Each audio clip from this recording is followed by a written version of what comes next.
A chilling silence has fallen over the Danish monarchy, but behind palace walls, the storm is deafening. Queen Mary, once hailed as the elegant symbol of stability and resilience, now finds herself in the center of a distressing whirlwind of health fears and institutional breakdown. At the same time, King Frederik X is fighting to maintain control not only of his public image but of his very own security apparatus, an unprecedented crisis that threatens the very foundation of Denmark's royal future. Whispers of Queen Mary's declining health have grown louder in recent months, masked by carefully staged public appearances and tight-lipped royal statements. For the most part, the palace has maintained a calculated silence. But keen royal observers and insiders cannot ignore what is becoming increasingly evident: something is terribly wrong. Queen Mary's recent public outings reveal a woman noticeably thinner, at times weary-eyed and withdrawn, far from the radiant, commanding presence the world once saw with admiration.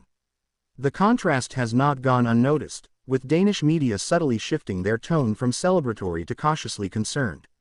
What is especially troubling is the timing of her health deterioration. It coincides with a deeper crisis, one that's shaking King Frederik's royal protection unit from the inside. The very team tasked with ensuring the safety of Denmark's sovereign family is reportedly mired in infighting, strategic failures, and internal mistrust. Sources close to palace security have hinted at major reshuffles, emergency meetings, and uncharacteristic anxiety among the top ranks of the protective service. At the heart of the unrest is a bitter struggle for control and competence. As Frederik X stepped into his role with the abdication of Queen Margrethe II, many expected a smooth transition.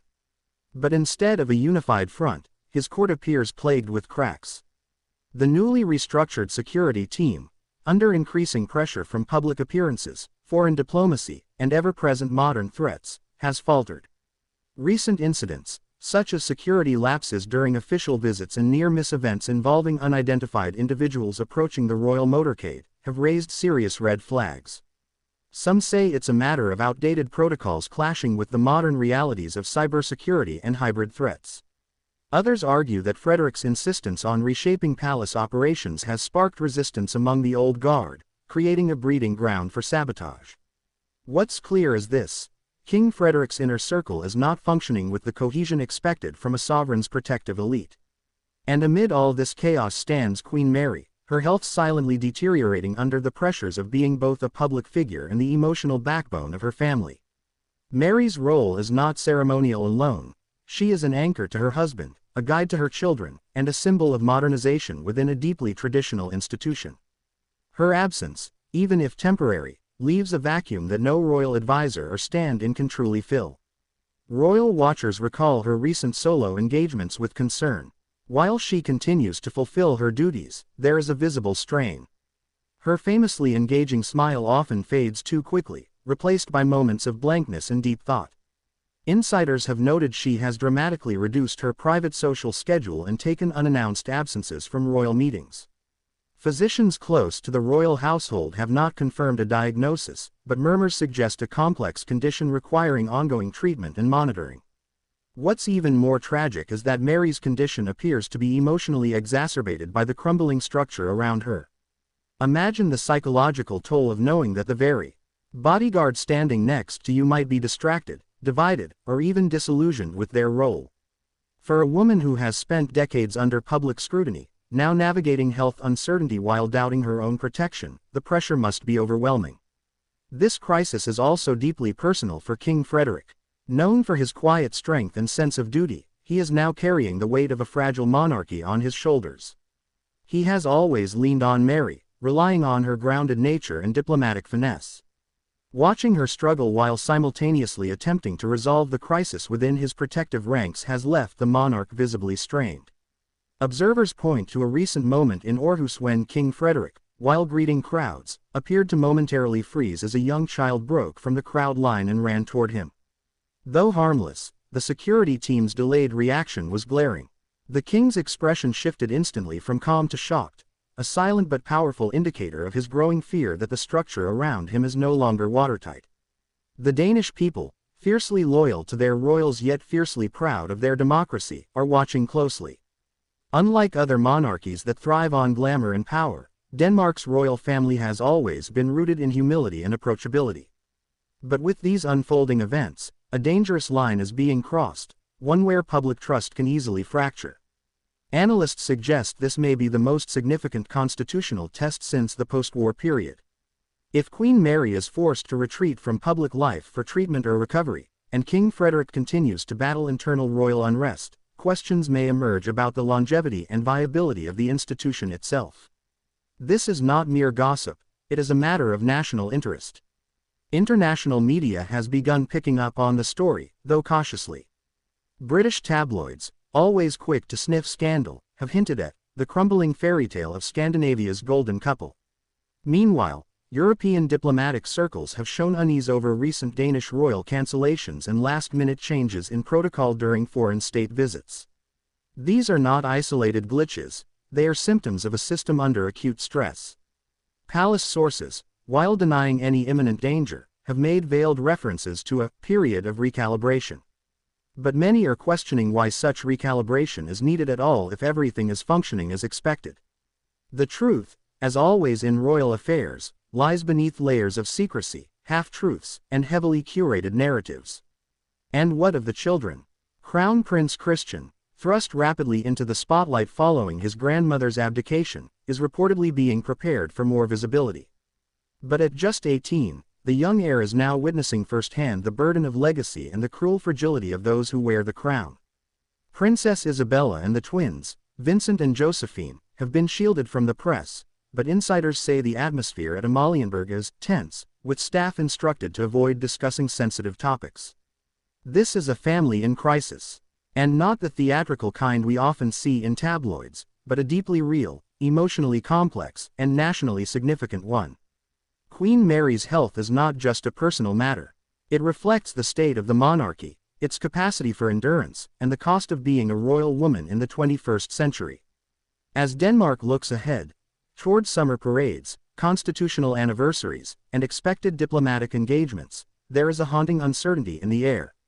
Will Queen Mary continue to brave her public duties? Will King Frederik bring order to his collapsing security network before another misstep spirals into disaster? Or are we witnessing the unraveling of one of Europe's most beloved royal institutions? Only time will tell. But for now, all eyes are on the royal balcony, waiting for a wave, a smile, a sign that all is well. And yet, with every passing day of silence, the fears only grow louder. As the world waits with bated breath for an official statement, the Danish monarchy remains hauntingly silent, guarding its crumbling foundation behind the fortress-like walls of Amalienborg Palace. Yet, silence has never been an effective shield against speculation, especially when the weight of concern is visibly etched onto the faces of Denmark's royal family. For Queen Mary, whose image has long represented the harmony between regal poise and modern strength, this silence is almost deafening. Her presence has always been a unifying force, not just for her immediate family but for the very identity of the monarchy. To see that force dimming is not only heartbreaking but symbolically unsettling for a nation that cherishes her as one of its own. Observers from around the globe have started dissecting recent footage of Mary's public engagements. In one poignant clip from a charity gala in Copenhagen, Mary is seen gripping the podium with both hands during her speech, her voice faltering slightly midway. Though she regains composure, it is the flicker of vulnerability, just a few seconds long, that sent royal watchers into overdrive. Mary has always been polished, articulate, and graceful in speech, making even the most minor deviation feel like an alarming shift. Behind closed doors, insiders say the Queen has been canceling more private meetings than usual and spending extended periods out of public view. While the palace attributes this to routine, personal time, or schedule adjustments, staff close to the family hint at a more complex reality. King Frederik X, meanwhile, finds himself caught in an almost Shakespearean dilemma, fighting fires on all fronts. As a monarch, a husband, and a father, he is stretched dangerously thin. His determination to modernize aspects of the Danish court, including the royal security team, was intended to usher in a new era of transparency and strength. But instead, it has triggered unrest and disloyalty. Long-serving officers, loyal to Queen Margrethe's reign, have reportedly clashed with newer appointees, creating an internal culture war that has reached boiling point. In a monarchy where symbolism and unity are paramount, such a schism is both destabilizing and unprecedented. One particular incident that shook the palace occurred during a recent event commemorating Danish veterans. An individual bypassed the outer perimeter of the royal cordon, a glaring breach in protocol. Though swiftly neutralized and ultimately harmless, the lapse sent shivers through royal aides and the Danish intelligence service PET, which oversees royal protection. The king, though composed, was seen afterward in a hastily arranged security briefing lasting several hours. These breaches, minor or not, hint at a chilling vulnerability, especially in a Europe increasingly shadowed by political extremism and cyber threats. The royal family, though revered, is not immune to danger. This backdrop of tension makes Queen Mary's health condition all the more emotionally complex. Stress, many argue, can be a catalyst for deeper health issues, and Mary is not exempt from that reality. Born in Australia and once an outsider to royal life, she has always carried the burden of proving her worth, not just to the monarchy but to a nation that once viewed her with cautious curiosity. That she rose to become one of the most admired royals in Europe is a testament to her resilience. Yet now, even that resilience is being tested in brutal, unrelenting ways. Her children are feeling the strain as well. Crown Prince Christian has had to step into a maturity beyond his years, accompanying his father on more official duties and quietly taking on responsibilities usually reserved for a much older heir. While the Danish public has been supportive of the young prince, royal advisors privately worry that the pressure may weigh heavily on him, especially if his mother's condition worsens. The emotional burden on him is immense. He is not just watching his mother fight a silent illness, he's witnessing the quiet collapse of the institution she helped keep stable. Inside Amalienborg, the atmosphere has shifted. Where once there was the structured rhythm of royal life, morning meetings, ceremonial preparations, diplomatic briefings, there is now a sense of apprehension. Staff tread lightly, conversations are whispered. The usual clinking of teacups in the drawing rooms has been replaced with the silence of unanswered questions. Even the palace press office has reportedly delayed or downplayed several scheduled announcements, including initiatives Mary was to spearhead. These delays are not coincidental. They are strategic, reflecting a monarchy in crisis management mode. Former aides to Queen Margrethe II, now watching events unfold from a distance, have quietly voiced their concerns to Danish media under condition of anonymity. They speak of a palace that is losing its institutional memory, of seasoned advisors being pushed out, and of a security team more focused on internal politics than external threats. These same aides express concern for Queen Mary's condition, noting that while she has always prioritized duty, her silence now suggests something far more serious. Royal analysts across Europe have begun debating what might happen if Queen Mary were to step away from public life, temporarily or permanently. Such a move, while deeply personal, would also be a constitutional earthquake. Mary is not just a royal consort, she is a cultural bridge, a modernizing force, a diplomat, and an icon. Her absence would leave King Frederik exposed, not just emotionally but institutionally. Without her by his side, the burden of royal representation, family unity, and national identity would fall squarely on his shoulders. And those shoulders, as recent weeks have shown, are already bearing too much. International reaction has also begun to swirl. In Sweden and Norway, royal courts have reportedly been briefed privately on Mary's condition, sparking concern in diplomatic circles. A Scandinavian royal insider told one media outlet, "There's a deep respect for Mary across royal houses. If she steps back or if her condition worsens, it will be a loss felt beyond Denmark." British royal commentators, known for their sharp tone, have called this unfolding drama the greatest royal test in Denmark's modern era. And even in Australia, Mary's homeland, news outlets have taken a somber tone, describing her current status as a worrying turn for the woman once celebrated as the fairy tale princess from Tasmania. But this isn't a fairy tale anymore. It's a harsh, unfiltered reality. Queen Mary is not a character in a bedtime story. She is a woman, a mother, and a queen navigating the darkest chapter of her life in full view of the world. And while she does so, the very team meant to protect her husband, the King of Denmark, is faltering. In the coming weeks, more will be revealed. Whether through palace statements, unexpected public appearances, or further silence that says more than words ever could, the story of Queen Mary's health and the unraveling of royal protection will continue to develop. The Danish people, proud, empathetic, and deeply loyal, deserve transparency. And while royals are not obligated to share every detail, trust is built on honesty. That trust is now being tested like never before.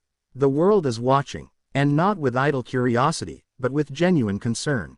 Will Queen Mary reclaim her strength and stability? Will King Frederik restore unity within his team before another lapse occurs? Will the children of this royal couple grow up in a palace once again united and confident, or one haunted by crisis and unanswered questions? We invite you to share your thoughts. What do you believe lies ahead for the Danish monarchy? Can Queen Mary's quiet strength and King Frederik's resolve pull their family, and their institution, back from the edge? Don't forget to subscribe, like, and share this video. Drop your comments below. We read every single one. Your voice matters. And make sure to stay tuned for the next chapter in this unfolding royal story.